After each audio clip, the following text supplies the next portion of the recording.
came out early on. Still do. So one of the important issues with a voxel system, but certainly also in the contrary, is the concept of aliasing. What we call aliasing is something that occurs when the shape that you're trying to build, like in this drawing, the black outline, you can't, let's say every single point is represented by an arrow. So you see the black arrows that are coming from the corner of each voxel. Thank you. The upper right voxel in this drawing has 2 points in it. Well, you can't do that because the voxel can only internally store 1 point. So you end up with a shape that you can't represent with the voxels in this case. So that was a fairly limiting, early on, limitation of the system. But later, a couple months ago, released something called roaming vectors. This is a fantastic idea that Miguel and his group came up with, which is where, as you see here in this drawing, you can borrow the internal point from a neighboring voxel. So in this case, the upper middle voxel has 2 points in it because it's borrowing, represented by the green arrow, the internal point from the voxel in the upper right. Now, some of the tools that are using this right now are, for example, when you place shaped blocks, you're replacing things that are using roaming vectors to allow the greater resolution. It used to be that our shaped blocks, especially like some of the chamfered corners and pieces, couldn't represent those most of the time because they had too high frequency of detail, which means they had too many points. But now with roaming vectors, those come out perfectly. The other tool that makes heavy use of that right now is the line tool. You may have noticed in that same patch that we put up the roaming vectors, the line tool became much more accurate. Certainly has some, still can make some interesting shapes that we're going to be working on that in the future too, but much more accurate. And we're going to have other systems that come online here soon that will also be using roaming vectors. All right, so enough about how good monitoring works. One of the things that players, I suspect, don't realize is one of the major technical hurdles that came about in this game. Most games these days are heavily pre-calculated. So if you have a level in a game like Mass Effect or something, all of those meshes, all the triangles that are in those meshes, the textures that are applied to those triangles, they're all pre-calculated to be as optimal as possible. And they have to run on consoles, which have much more limited resources than PCs. So all that pre-calculation is something that we don't have the luxury of because everything can change on the fly. We can destroy things on the fly, build things on the fly. So how you display things in the world in a dynamic environment becomes an interesting challenge. So one of those challenges is how do you apply textures to all of these triangles in the world? Other games do it, a tool like Maya, the artists go in and they build those textures very specifically and optimally. Well, in a fully dynamic world, we use something called tri-pointer texturing. This is a really interesting approach to apply textures to arbitrary shapes. So what you do is you take that texture and on 2 different axes, you apply it and blend it with its neighbors. So, for example, here in this sphere, you see the 3 textures and they get wrapped around like this. It avoids problems that earlier attempts at doing this have where you used to do a top-down view, so basically just having a top texture. And the problem with that system is that you get, like on the side of a steep hill, you'll get really stretched textures and it looks really dark. So one of the interesting things to be aware of with tri-pointer texturing, you guys will probably see it. In fact, this screenshot was posted to me from a player asking me what this was. That's why I actually included this section in this panel. You can get ghosting. So notice that in the middle of the picture, you have the 2 images of the brick texture. That is due to the tri-pointer texturing. You've got a texture here and a texture on the other plane. They're both sort of competing, and you can't know which one blends more than the other. Now, there's something we can do to try and enhance that, but really just being aware of it as a builder, you can kind of avoid those things. All right, so how do we go about representing an entire continent or island worth of data without just crippling clients? Now, I mean, certainly clients have some optimization to go, but there's a lot of data in those worlds, gigabytes of data. So we use what's called a clip map. Now, what is a clip map?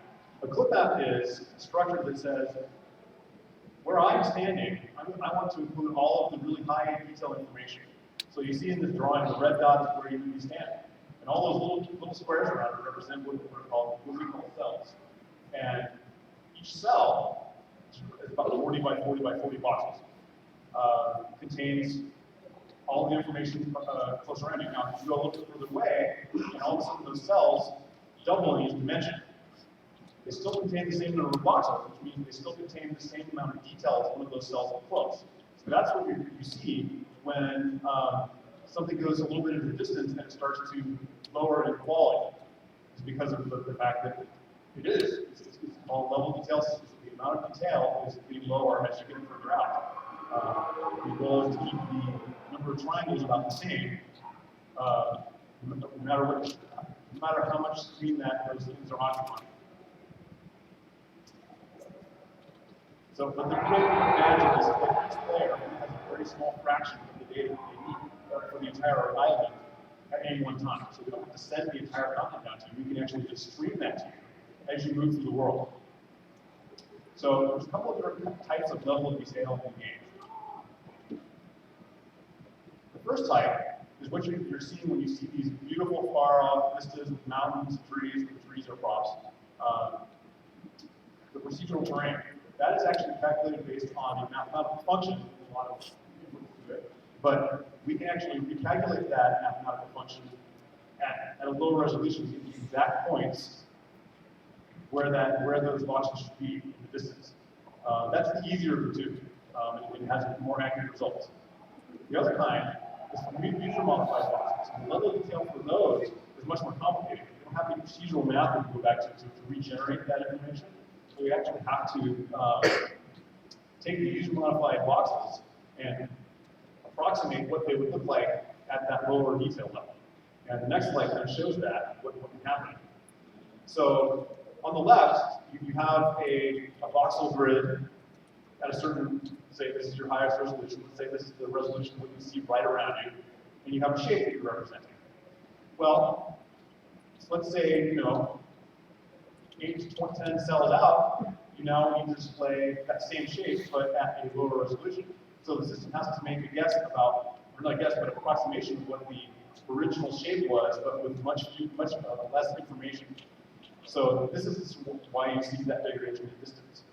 So we have a couple of things that we are researching to try and resolve that problem. We have some very promising early results. Actually, I'm going to show this video here first. So this is a special debugging view that we have in our client that shows those rings of level of detail. So, for example, in the image you're seeing, the red represents the stuff that's right around you to the highest resolution. The blue is the first ring of level of detail, the yellow, the green, and the pink. So each one of those rings is actually showing that what you have done in a lower resolution. So that's kind of a cool way of doing it. All right.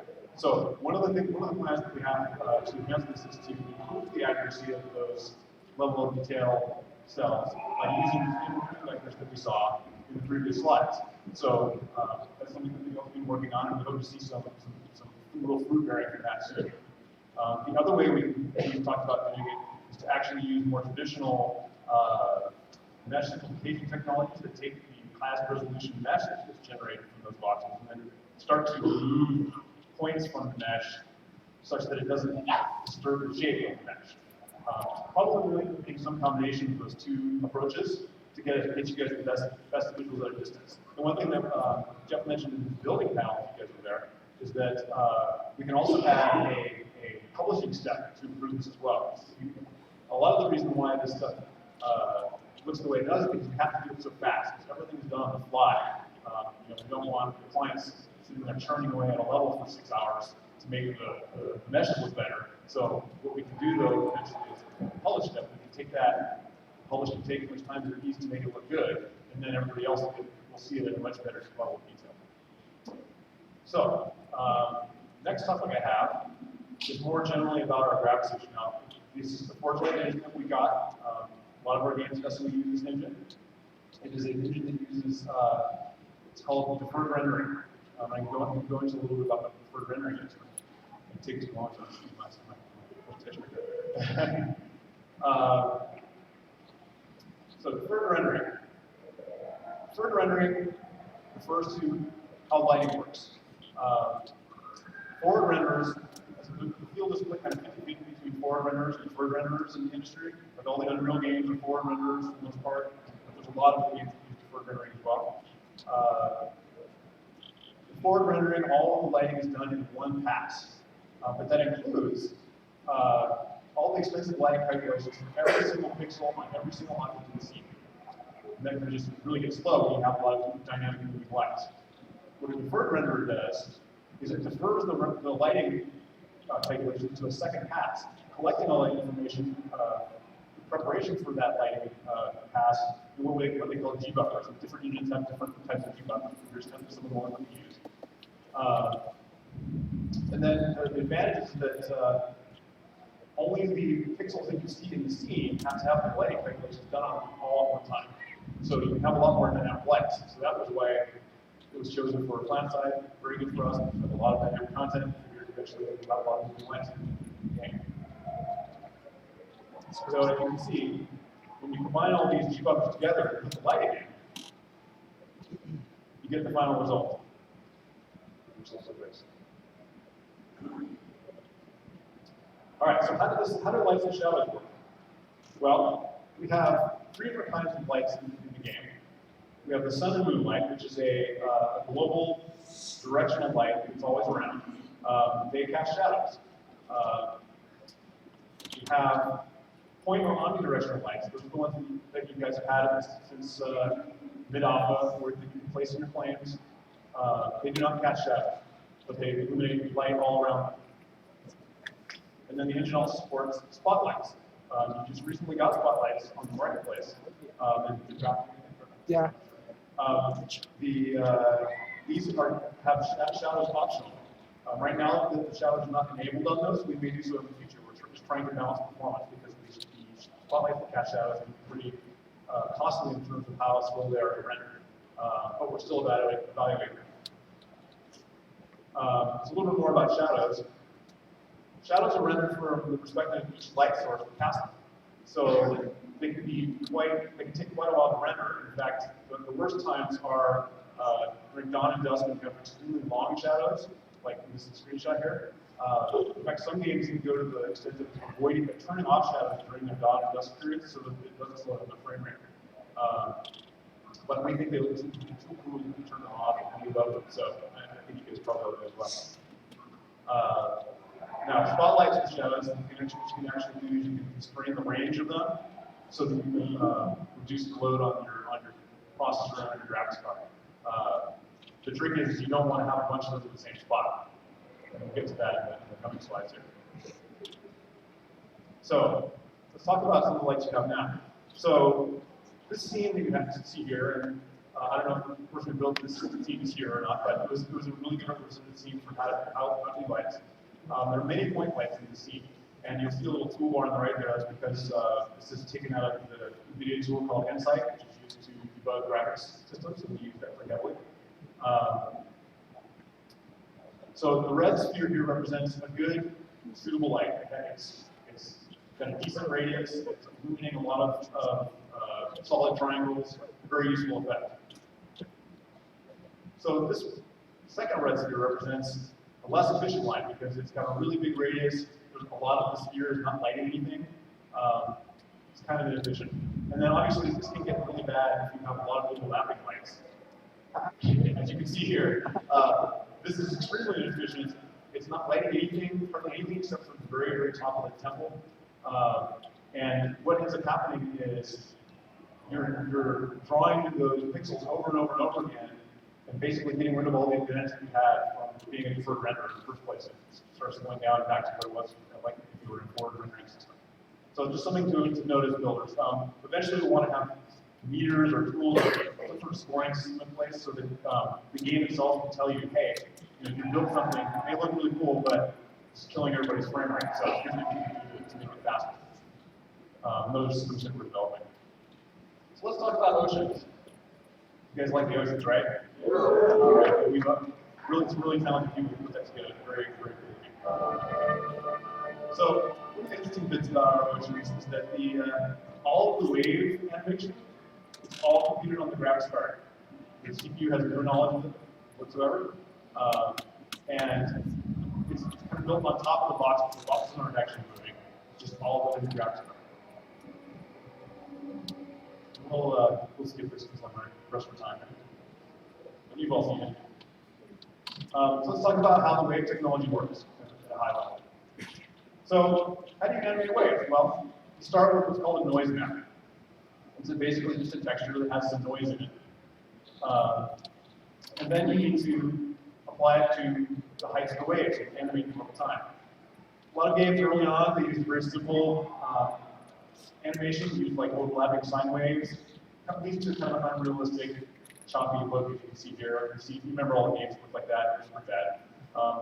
Eventually, Hollywood found a way, I think the first movie did Titanic, using actual wave spectrum, collected from actual wave data from the ocean, and applying those to your wave animations. And that's what we've done here. There's a lot of wave spectrum available. So, we do send Derek McPherson out to the bay near La Jolla with a buoy and an antenna to gather this data for us. So the waves that are in landline now are provided by Derek. You should thank him. You're welcome.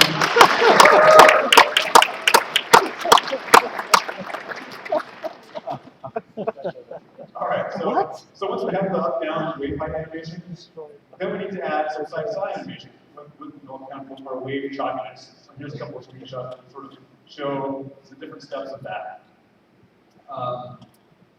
So how do we light the ocean? How do we make it sparkle?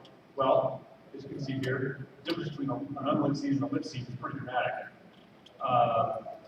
So we'll start with no water. So we need to be able to see through the bottom, right? The water is translucent, okay? So then we move on to adding the water layer, some transparency and some refraction effects, which as you can see in the little highlighted section there. It actually offsets the underwater pixels a little bit to make it look as light as refracting through the surface of the water. Then we compute the surface direction. That's what this picture represents. Each of those colors represents a different direction towards the camera. Use the surface directions to add highlights to the waves. And then you combine that with cloud, fog, and other post effects to get the final image that you see here. So, swimming and diving, we had a lot of fun with this stuff. So, bobbing physics sounds odd, but anyway, bobbing physics, moving up and down the surface of the water, is all done by reading the information back from the graphics card. As I said earlier, this is essential. I'm sorry, can you try to redo that slide to which is not or explain underneath the screen because I see like one light there. Go back one slide.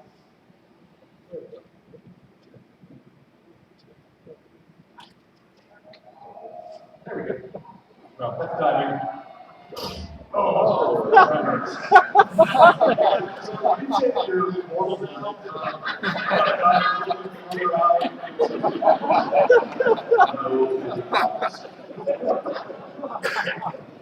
So anyway, one of the cool parts about it is that since all that information is only living on your graphics card, we have to actually read it back from the graphics card to be able to tell where on the wave you are. So to be able to figure out whether or not you're actually should be swimming at the moment, we actually read the box plan. So we walk through and say, well, how many water boxes are overlapping my body? To figure out when and where we should turn swimming on and off, and where we should apply new splash effects and things like that. And then the actual diving component. How many people have actually used diving? Not so many. Well, if you jump out of the water, hold the ship up down, do this spectacular dive. So there. So give it a try. We actually use NVIDIA's physics system to do what's called a raycast, where as you're falling down, it looks down below you and says, is there water? Is there water? Is there water? If it finds enough water, it's used for diving animation. It's all pretty cool stuff. All right, now some interesting parts of the panel. I don't think the rest of What us. is this? I don't think they want to see this stuff. Okay. We done? All right. I'm taking the mic from him. Keep going, Steve.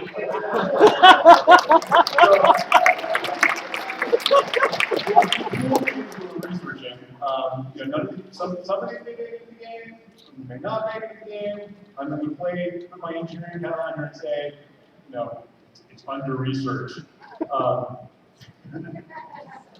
So remember we were talking about things earlier that some of the things Miguel can do for us, and some of the things we find he has done for his own purposes that we found might fit really well with this game. This next one is an athletic category, and that is box of physics. Hopefully we did it anyway. So we'll have Miguel talk about this in a minute, but this is actually coming from his demoing engine. What would you think if? Oh my gosh!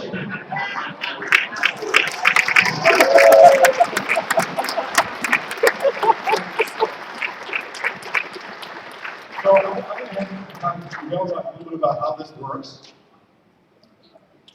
because it's really cool. I want it really soon, but we'll see how fast we get it in there.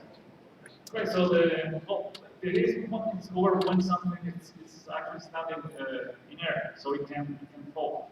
So we look at the boxes, and we can put some kind of a field plot algorithm, and we can determine when something is not connected to something else. When that happens, we can delete those boxes from the world, and we can replace it by a mesh. At this point, it's not really boxes anymore. What you're seeing, it's just a mesh that it's like a traditional mesh you can feed to a physics engine. So this is why it can fall, it can bounce on things and do other stuff like that. But the really cool part is we know those fragments that actually came from schooling. They came from voxels. So what it means is that eventually we could break it even more. So you have a fragment that you can break it, and then the fragments that appear, you can break it again and again and again. So that's the idea. We're aiming for that. Awesome.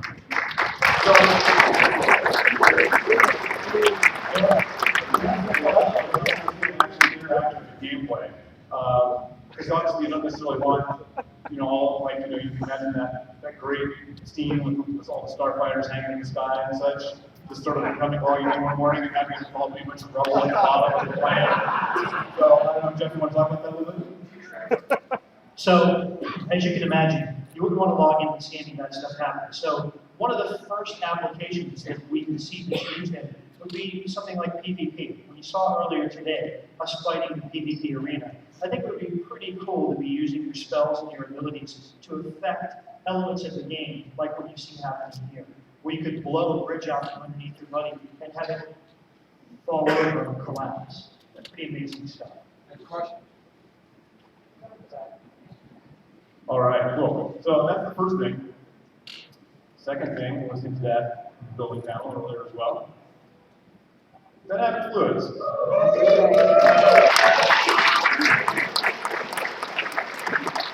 So here's the early prototype of what Miguel's been working on for us. We asked about this, I don't know, 6 months ago, trying to start working on this, and it's a lot of work, so especially trying to make it work in an MMO engine where everybody's clients have to be displaying it. It's a highly big technical challenge. So we have some demonstration over here. There it goes. Let's look at this. So I'll have Miguel talk about what's going on here. So this is a fountain we are building, and we think it would be nice if we get some water running on it. So as you can see, we would drop like a box of water on top. Water comes in boxes. And then it's a big challenge to make it happen, make it flow as it should. But what I find interesting about this is it does some kind of water, but it's really just a more generic system. That this particular case we're applying for water. The same system could be applied for other things. In essence, this is what is called a cellular automata system. So it could be used to represent something like, say, like fire. You can have small, let's say, now you have a building, now firing it, you would need to plan like where the smoke is going to come out. So it's essentially the same system. We could have many different applications for it. All right, what do you guys think?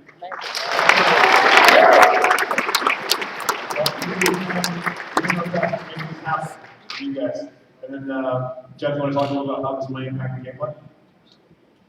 So as you can imagine, it's not just an issue of water like we see here, but we could be looking for other fluids in the game, lava, what have you. We could be harvesting them, using them in our builds, creating things like waterfalls, so on and so forth.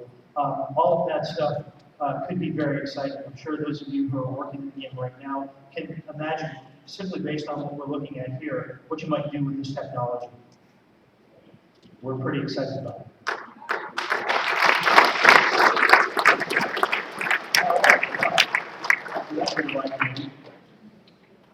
Time for some Q&A. Some more questions. Now, I know nobody has any questions about any of this stuff that they were talking about, right? All right, final here. Second to last time, we have 12 minutes before we have to be done. So we'll try to get to as many questions as So, Terry, while people are lining up, there's just one thing that I'd like to say. Both Miguel and Steve are here today, and they're really representatives of larger teams of guys that work on this technology. But there's something that was very important to me personally to say. Over the course of the years that we've been working on this game, Steve and his team, Miguel and his team, have worked tirelessly to take our crazy designer ideas, the stuff that we wanted to put into a game that would blow you away, and make those things a reality. I want to thank them. I want to take the time to thank them, and I would ask you to join me in thanking them for their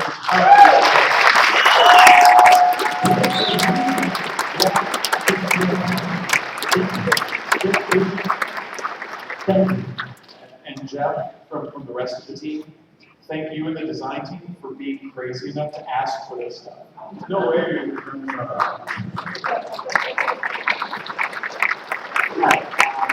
About the animation in the voxels when you like with the gravity and everything, we saw that it can be animated in this case.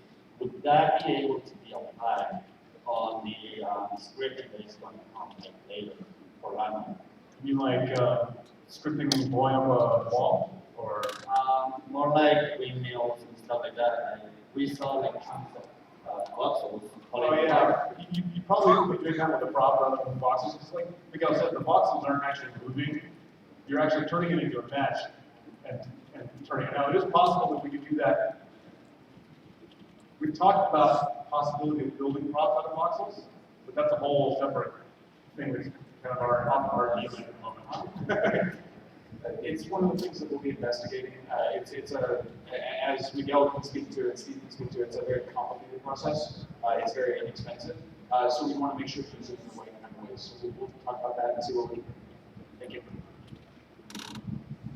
One of the issues I've been finding that as I try and build stuff is I can build half of it on this side, and I can literally do exactly the same thing on this other side, but I can completely different shape, and it's exactly the same rules in exactly the same way. It's a bug. It's a bug.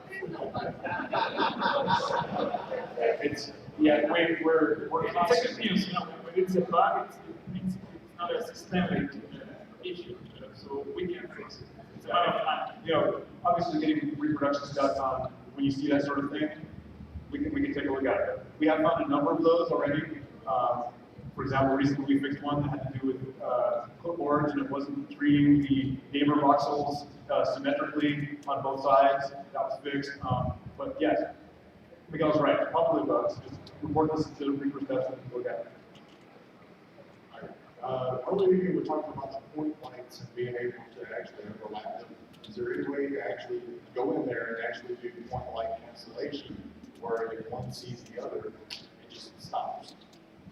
Yeah, so what you're talking about there, I think, is what has been called, what's called light lighting, where basically it automatically adjusts the radius of the radii of the lights to keep them overlapping. And it's certainly something we will be investigating. It's sort of on the vision path, if we haven't got to yet.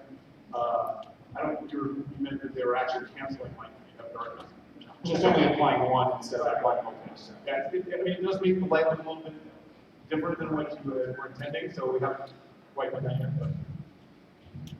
With regard to the boxes, the mesh tech, would that be necessary for things to turn hard objects into stretchable, bounceable, things that actually have their own internal animations? Everything is very solid today. Is it possible to make things that, move and jiggle? You used the blue jello idea earlier, and it seemed like that would be a necessary, obvious next step. There's a couple different layers there. I mean, it comes back to the question that was asked, Bill, about essentially whether can you create props, is essentially what you're asking. But then you're also asking, can you actually create props that internally animate? So that's like, level of complexity 10 and then level of complexity 100. And so it gets much harder for each one of the steps. All stuff that we'd love to do, but we don't have any current plans for it. Well, and part of that, because we showed on the live streams back when we were first putting water in and when we were putting the oceans in, we actually took that material that we were using in the ocean and painted with it, and you actually got wavy. If you guys saw the live stream, you got struts and parts of buildings that were wavy, so that there was actually like that sort of Jello-esque movement inside the material. Yeah, we can do it as material effects where you have a certain material that you're applying that has a waviness to it. But As a follow-up, can you change the viscosity of the water so that you could have like quicksand type effects and things like that? it is possible, certainly.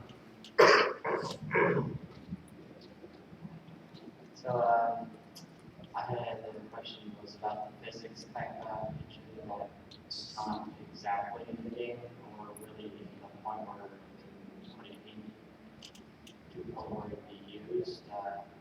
Would it ever be possible to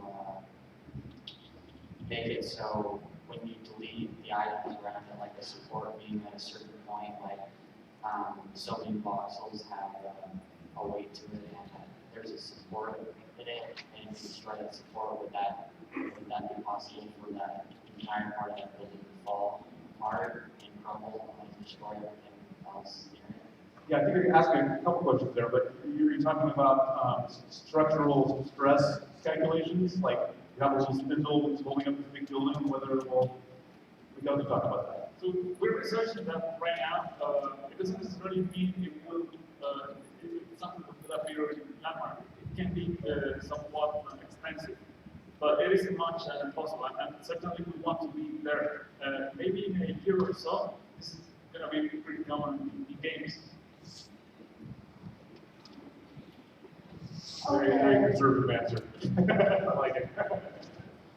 Okay, out of building on my plot, I made a mine shaft, and there's three increments that are one block up. And one of them was lava, so I used copper.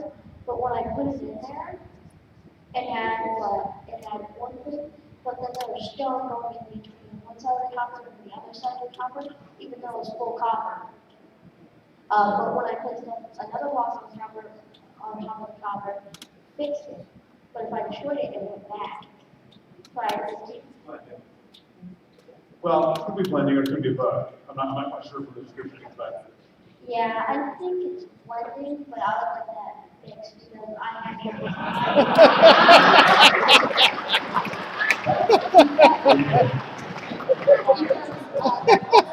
have building a pond with ice.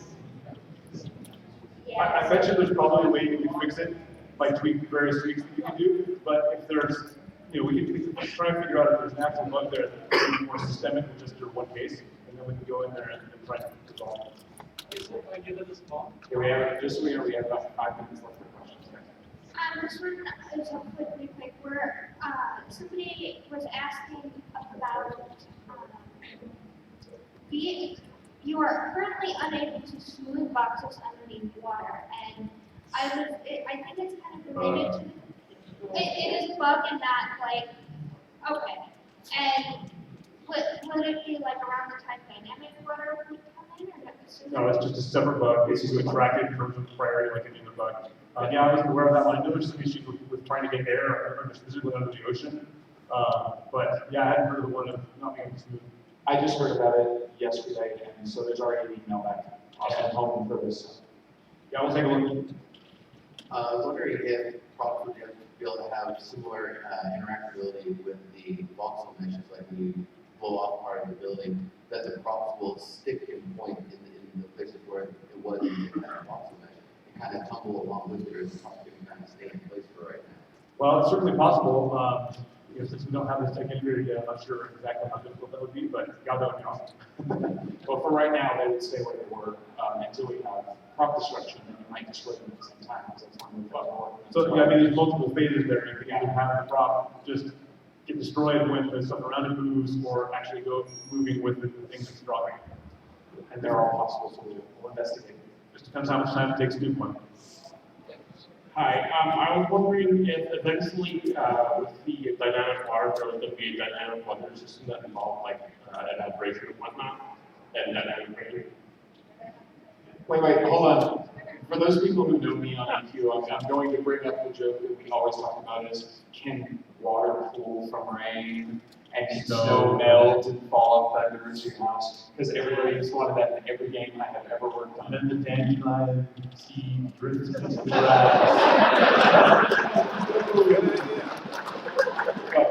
So to interpret an answer, but to answer the question, we do want to have a weather system. Now, whether or not it will ever get to the point of the evaporation and things like that, that's something that we'll investigate in the future. That's definitely farther down the road. We need to get weather in the first place. You can't and go then we'll look too, at the rest of the stuff. you can't go a little too far on the simulation side. You know, it's really fun and interesting, but how much gameplay does that actually add, right? Hurricane went. Hi. I know that there's going to be things with the AIs messing with the world, but are there going to be things like natural disasters? Like volcanoes erupting, earthquakes,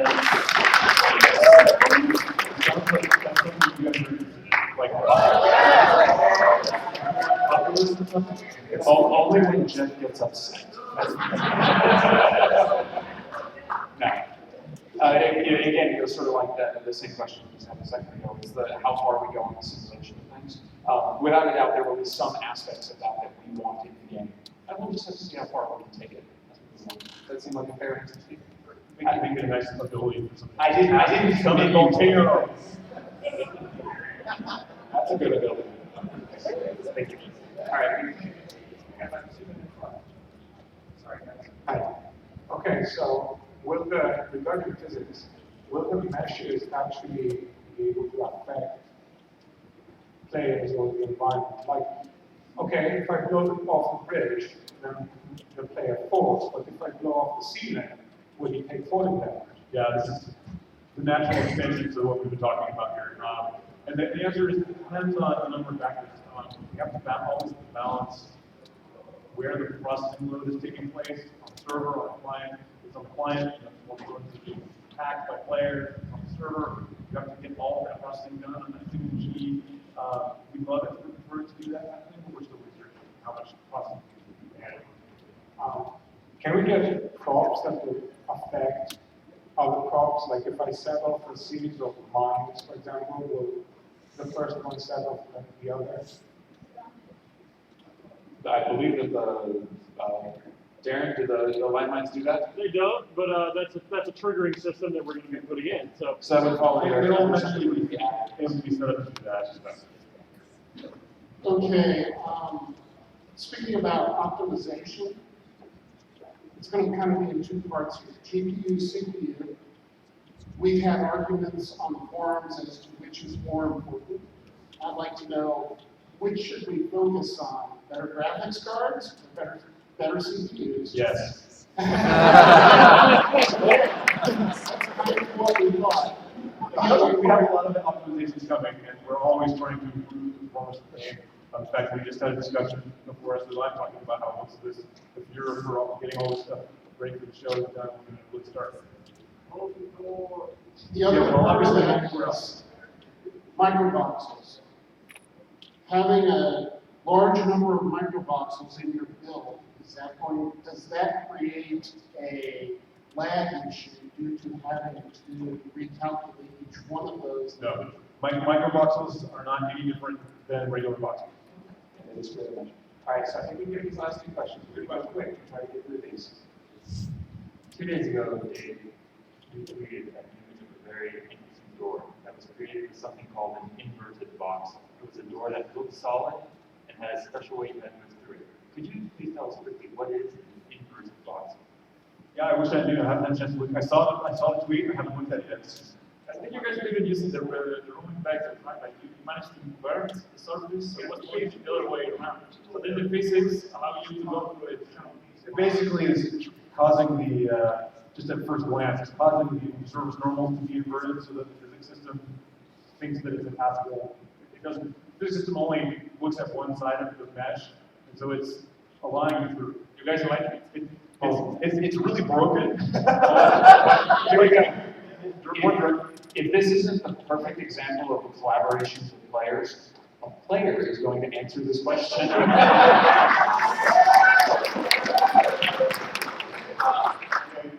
Basically, picture a voxel, it has 8 points. You have one top and one bottom. If you take the one that's facing you on the top, on this side, you take that point and you shut it through to the one that's on the back side on this side.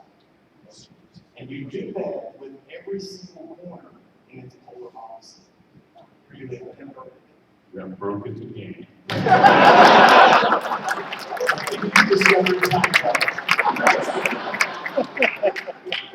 In the combination of publishing your claim to get a better visual and PPP and allowing someone to destroy your claim, 2 questions. Is your long distance visual still going to show a whole castle and have half a floor left? And will it heal itself over time? So, it's a really good question. The PvP damage definitely heals over time. In fact, I think the way they're set right now is pretty short amount of time. So, one of the things that probably happened in a really good context for Steve is that our distance visuals do not update in real time. The further away they are, the slower they update. So, if somebody blows up the mountain, but if you're, 3 kilometers away, you won't even notice because we'll probably have to heal by the time it happens. Now, things that are more permanent, that's really long-term planning that I don't have the answer to, but it is possible that it can show up in the distance view. And certainly for important events like rallying calls and things like that, if they involve dramatic changes in the world topology, we'll make sure that the distance rendering of that is updated. All right, so that's the end of the panel. I wanted to thank Miguel and Steve and Jeff for coming here and talking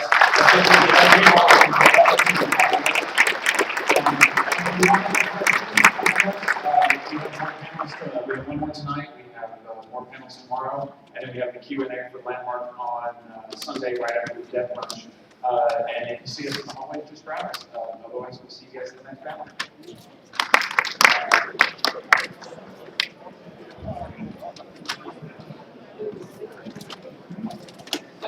I'm going to prep for the last panel. What's that? I'm going to prep for the last panel. Yeah, thanks for trusting your life. So, yeah, oh, yeah, you know what? That's what I'm here for.